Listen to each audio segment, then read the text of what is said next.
కాకతీయ సామ్రాజ్యంగా ఓరుగల్లుకు వేల సంవత్సరాల క్రితమే రాజధానిగా పేరొందింది. కాకతీయుల చరిత్రను సుమారు 1803 సంవత్సరం నుంచి 1323 పరిపాలన సాగిందని చరిత్ర పుటలు తెలుపుతున్నాయి. వ్యవసాయానికి తోడ్పాటుగా చెరువులు, కాలువలు, నీటి నిల్వలకై త్రాగునీటికి కృషి చేసి సుభిక్షంగా పరిపాలించిన కాకతీయ రాజులని తెలుస్తుంది.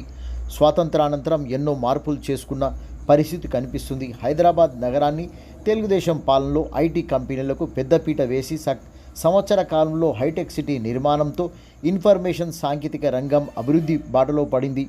తెలంగాణ, ఆంధ్ర రాష్ట్రాలు ప్రత్యక్ష పరోక్ష ఆర్థిక వనరులుగా హైదరాబాద్ మీద ఆధారపడిన విషయం తెలిసిందే.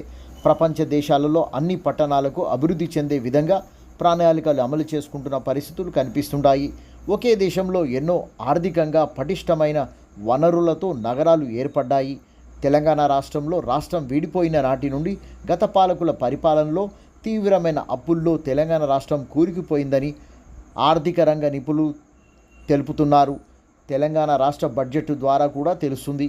కాళేశ్వరం ప్రాజెక్టు, ప్రజల నుండి డిమాండ్ లేకున్నా పలు పథకాల అమలు, అవసరానికి మించి ఖర్చులు, విద్యుత్ కొనుగోళ్లు, ప్రాజెక్టుల రీడిజైన్లతో ఆర్థిక భారం కుదేలైన రాష్ట్ర ఖజానా.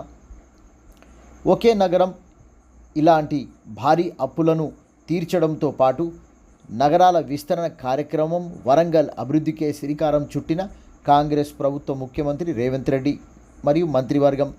వరంగల్ నగరం హైదరాబాద్ నగరానికి దాదాపు 140 కిలోమీటర్ల దూరంలో ఉంది. 3 గంటల ప్రయాణం.